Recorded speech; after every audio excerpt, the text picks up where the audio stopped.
بسم اللہ الرحمن الرحیم اللہم انفعنا بما علمتنا وعلمنا ما ينفعنا اللہم الہمنا مراشد امورنا وقنا شرور انفسنا ربنا تقبل منا انک انت السمیع العلیم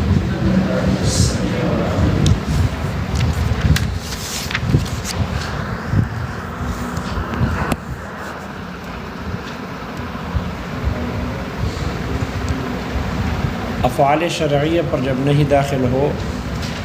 تو شواف حضرات کے نزدیک وہ قبیح لعینہ ہونے کا تقاضا کرتی ہے، اور ہمارے نزدیک وہ افعال قبیح لغیرہ ہونے کا تقاضا کرتی ہے، اس لیے کہ افعال شرعیہ پر داخل ہونے والے نہیں،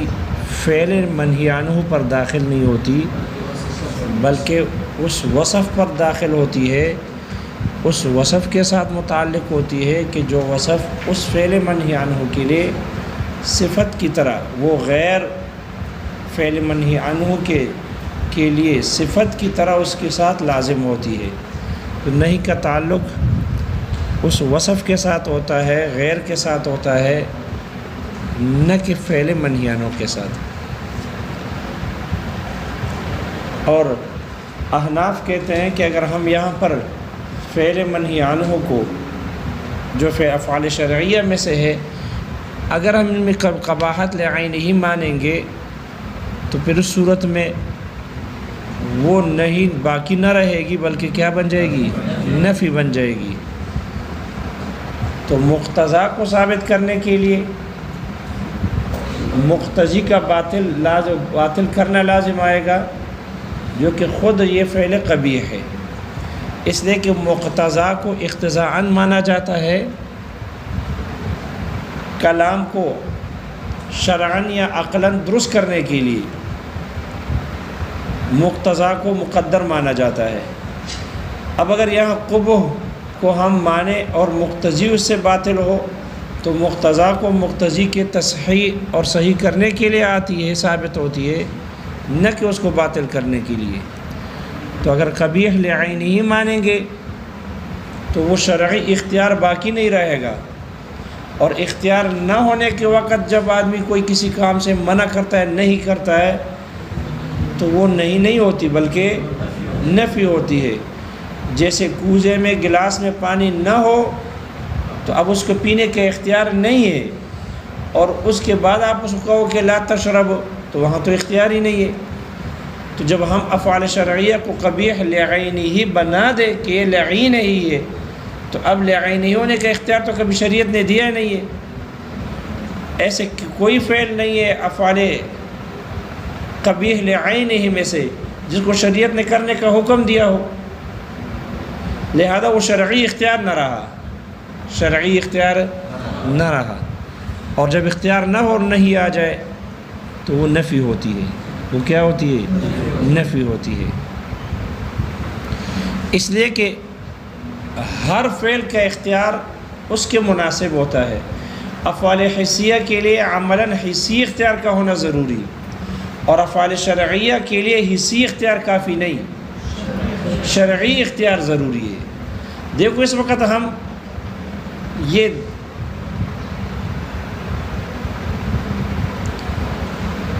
آٹھ بج رہے ہیں، ٹھیک ہے، 8:15 ہو گئے، اس وقت ہم ظہر کی نماز پڑھ سکتے ہیں؟ کیوں نہیں پڑھ سکتے؟ وضو کر کے نماز پڑھ لو، ظہر نہیں 1 سال کی نماز ہے تو آنے والے سال کی پڑھ سکتے ہیں۔ ہمیں قدرت تو ہے، اختیار تو ہے،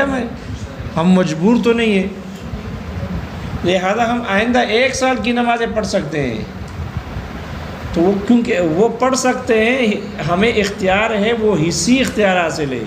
شرعی نہیں ہے۔ شرعیہ ہی جب سورج کا زوال شروع ہو جائے گا، استواء شمس سے سورج ڈل جائے تو پھر وقت داخل ہو جاتا ہے، ہمیں شرعی اختیار مل جاتا ہے، نماز پڑھ لو۔ تو معلوم ہوا افعال شرعیہ کے لیے حسی اختیار کافی نہیں کہ ایک آدمی اس مامور بھی کے ادا کرنے پر قادر ہو، بلکہ شرعی اختیار ضروری ہے۔ اور جب آپ نے فعل کو منہی عنہ قبیح عین ہی قرار دیا تو وہ شرعی اختیار نہ رہا، اور اختیار نہ ہونے کے وقت فعل سے منع کرنا وہ نہیں ہوتی بلکہ نفی ہوتی ہے۔ یہ بات سمجھ میں آ گئی؟ کچھ سمجھ میں آ رہا ہے؟ شوافع حضرات نے کہا تھا، شوافع حضرات نے کہ جو نہیں ہوتی ہے یہ مقتضا، یہ جو نہیں ہوتی ہے، نہیں جب فعل پر داخل ہوتی ہے تو اس میں قبح کا تقاضا کرتی ہے، یہ قبح ان کی حقیقت ہوتی ہے۔ نہیں فعل منہی عنہ پر جب داخل ہو، فعل پر داخل ہو تو اس میں قباحت کا تقاضا کرنے میں وہ حقیقت ہے، انہوں نے حقیقت قرار دیا، جبکہ مصنف کہتے ہیں ہمارے نزدیک وہ حقیقت نہیں ہے، وہ حقیقت شرعیہ نہیں ہے ان کی۔ جیسے شوافع نے کہا کہ امر کی حقیقت لغویہ طلب الفعل ہے، اور حقیقت شرعیہ اس میں حسن کا تقاضا کرنا ہے کہ وہ حسن لعین ہی ہے، اور نہیں میں حقیقت لغویہ طلب کف الفعل، فعل سے رکنے کو طلب کیا جانا، یہ حقیقت لغویہ ہے، اور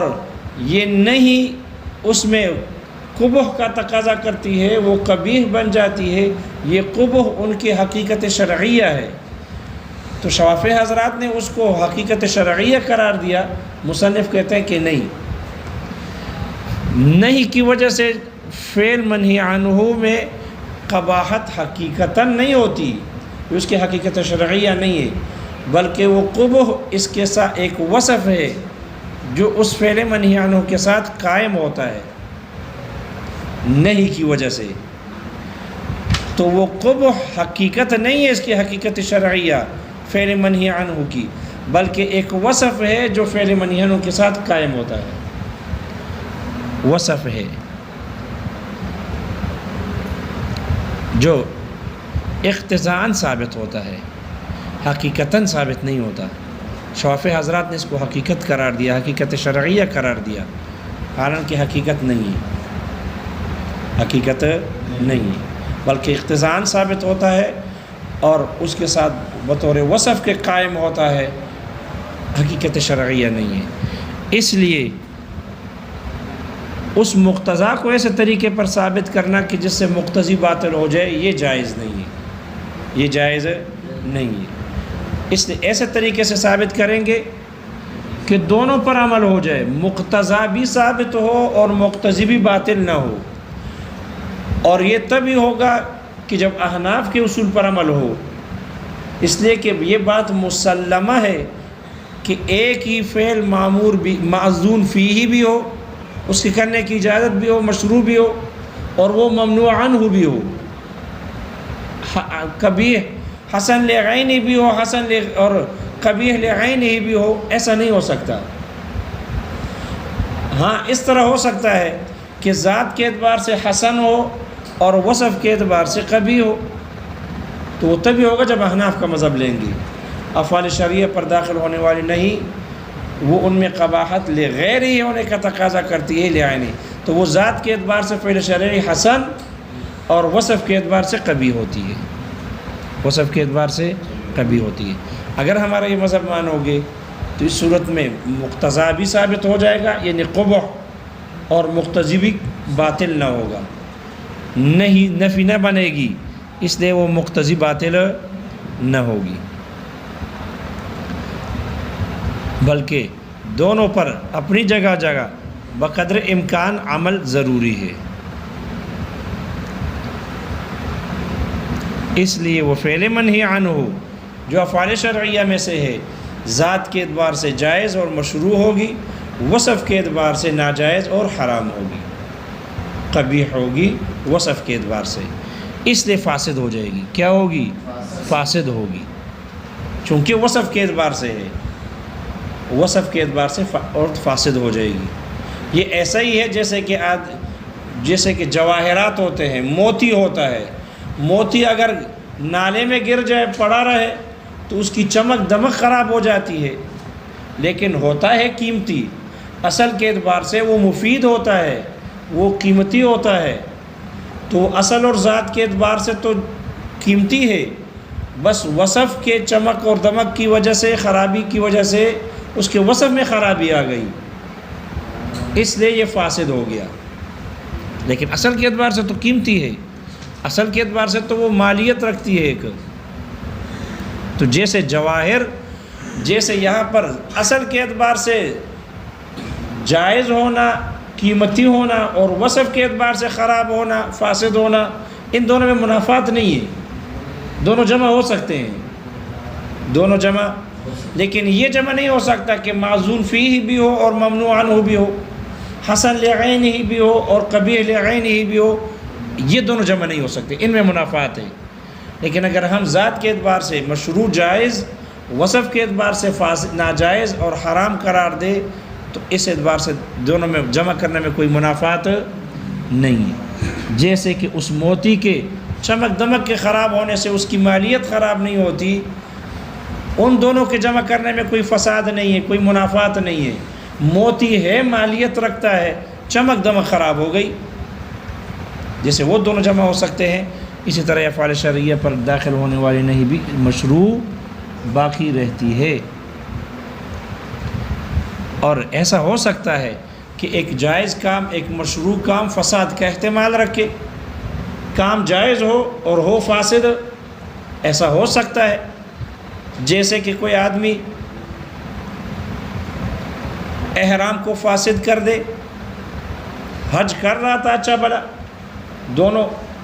جوڑا گئے تھے، دونوں جوڑا حج پہ گئے تھے،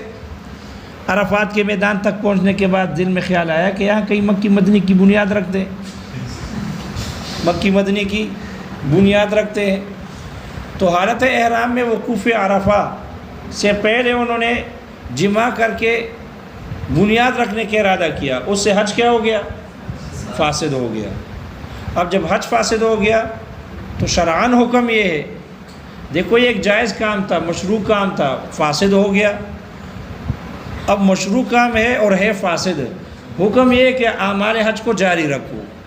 یہ نہیں کہ اب وہاں سے واپسی شروع کر دو کہ بس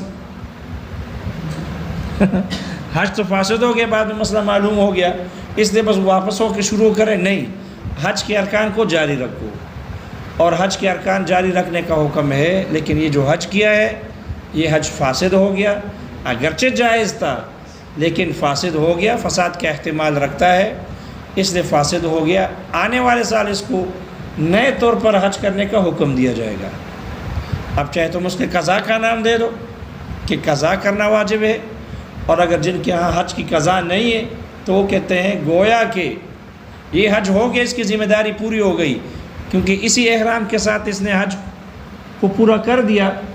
تو اب یہ ذمہ داری سے نکل گیا، لیکن آنے والے سال گویا کہ نئے طور پر اس کو حج کرنے کا حکم ہے، تو تم نئے طور پر حج کا حکم دو، یہ تعبیر اختیار کرو یا قضا کا عنوان دے دو، اس پر اثر نو حج کرنا ضروری ہے۔ دیکھو ایک مشروع کام، حج جائز اور مشروع تھا، چل رہا تھا، لیکن فاسد بھی تھا، فساد کا بھی احتمال رکھتا ہے، فساد کا بھی کیا رہتا ہے؟ نہیں کی وجہ سے فساد کا بھی احتمال رکھتا ہے۔ اس لیے مصنف کہتے ہیں اس فعل منہی عنہ کے، اس فعل منہی عنہ جو مشروع ہوتی ہے نہیں داخل ہونے کے بعد بھی، اس کو ایسے طریقے پر ثابت کرنا ضروری ہے کہ نہیں بھی باطل نہ ہو اور مقتضی بھی ثابت ہو، مقتضی بھی باطل نہ ہو اور مقتضی بھی ثابت ہو، مشروعات کی رعایت، مشروعات کے مراتب کی رعایت کرتے ہوئے اور اس کے حدود کی حفاظت کرتے ہوئے، اس کے حدود کی حفاظت کرتے ہوئے۔ مشروعات، فعل شرعی مشروع ہے، نماز مشروع ہے، روزہ مشروع ہے، نہیں داخل ہو گئی، تو مشروع کی مراتب اور درجات کی رعایت تبھی ہوگی جب وہ اصل کے اعتبار سے مشروع رہے گی، اصل کے اعتبار سے مشروع رہے گی، اور وصف اور تابع کے اعتبار سے وہ ناجائز رہے گی، قبح کے اعتبار سے۔ اگر ہم اس تابع اور قبح کے اعتبار سے ہم فعل ہی کو باطل قرار دیں یعنی مقتضا ثابت کرنے کی وجہ سے مقتضی کو باطل کر دے، تو آپ نے مشروعات کے درجات اور مراتب کا خیال نہ رکھا۔ بھئی فعل شرعی اصل ہے، اور قباحت جو آئی ہے غیر کی وجہ سے آئی ہے، وہ وصف ہے، وصف تابع ہوتا ہے، اور فعل منہی عنہ اصل ہے، تو تابع کی وجہ سے اصل کیسے باطل قرار دیتے ہو؟ اصل کی وجہ سے تابع باطل ہو جاتی ہے، لیکن تابع کی وجہ سے اصل باطل نہیں ہوتی۔ اس لیے ان مشروعات کے مراتب کی رعایت ضروری ہے، اور وہ یہ ہے کہ فعل شرعی پر نہیں داخل ہونے کے بعد بھی اس کے اصل کو مشروع باقی رکھا جائے، اور وہ تابع جو قباحت ہے غیر کی وجہ سے آئی ہے اس کو حرام قرار دیا جائے، ناجائز قرار دیا جائے، اس کی وجہ سے اصل کو باطل قرار نہ دیا جائے، اور اس کے حدود کی حفاظت ضروری ہے، اس کے حدود کی حفاظت ضروری ہے،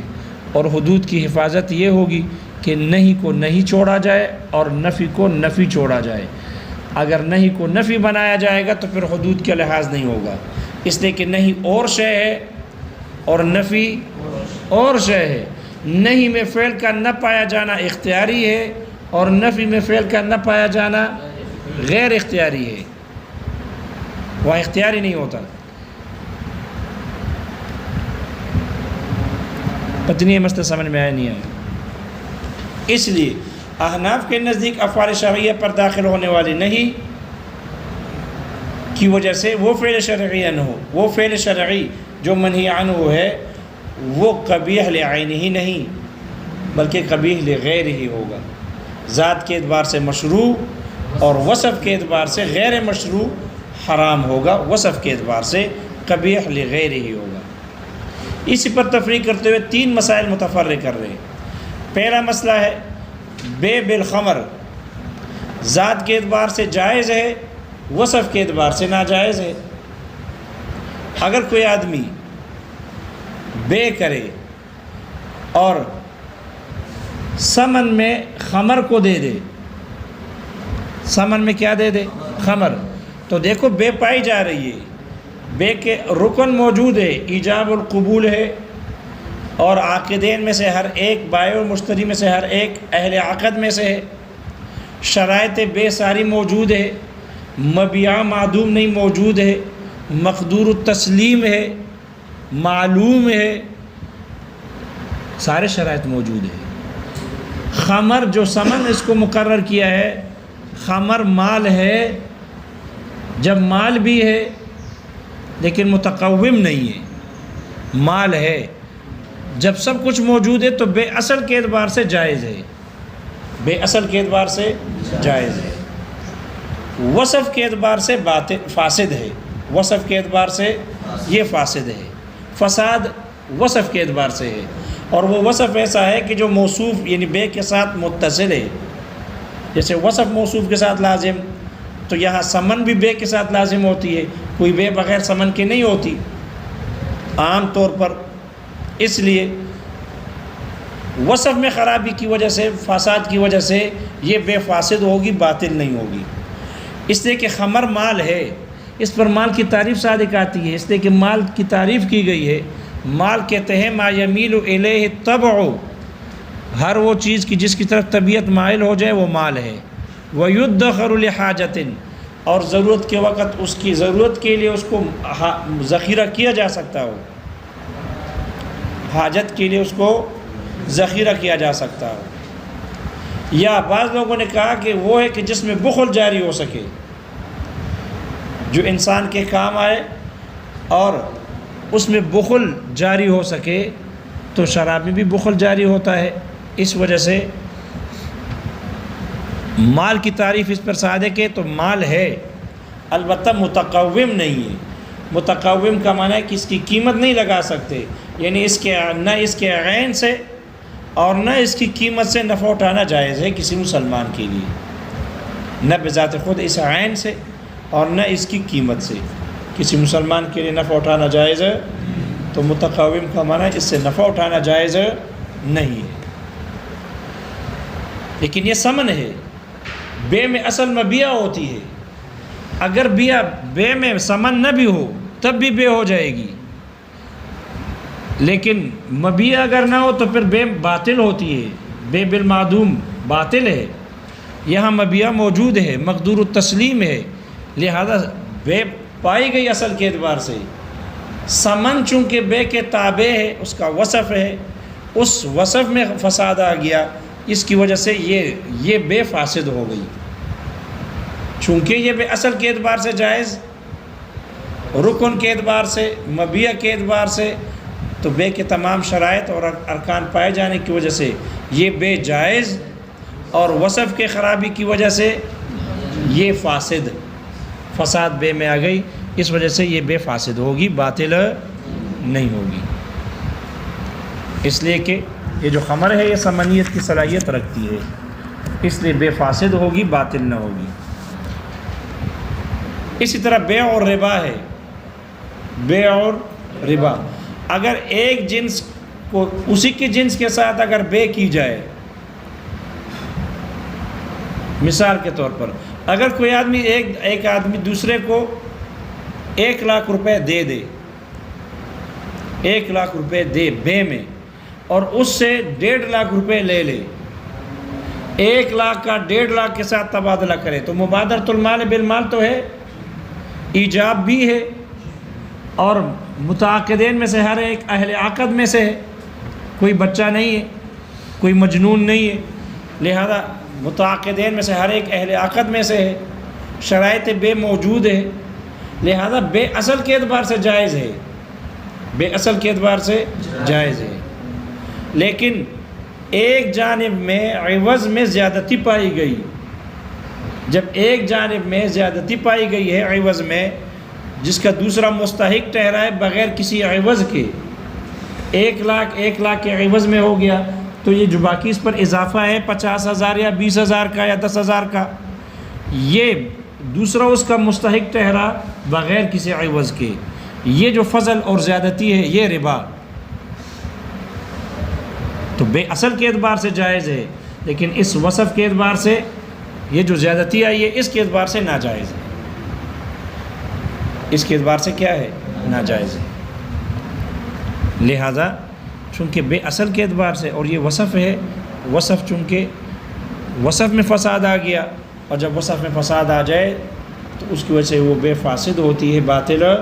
نہیں ہوتی، لہذا یہ بے اصل کے اعتبار سے جائز ہے، بے اور ربا یہ اصل کے اعتبار سے جائز ہے،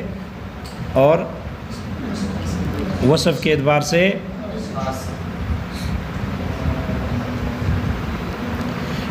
اسی طرح مصنف کہتے ہیں بے فاسد بھی بے اور ربا کے معنی میں ہے، بے فاسد بھی بے اور ربا کے معنی میں ہے، کہ بے فاسد بے تو ٹھیک ہوتی ہے، لیکن اس میں مقتضی عقد کے خلاف شرط لگائی جاتی ہے، یا بائع لگاتا ہے، یا مشتری لگاتا ہے، یا اس مبیع کے لیے شرط لگائی جاتی ہے، اگر وہ مبیع اہل استحقاق میں سے ہو۔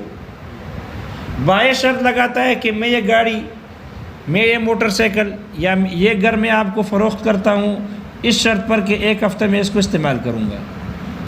تو یہ عقد میں شرط لگائی گئی، اور اس شرط سے یہ مقتضی عقد کے خلاف ہے، اس میں بائع کا نفع ہے،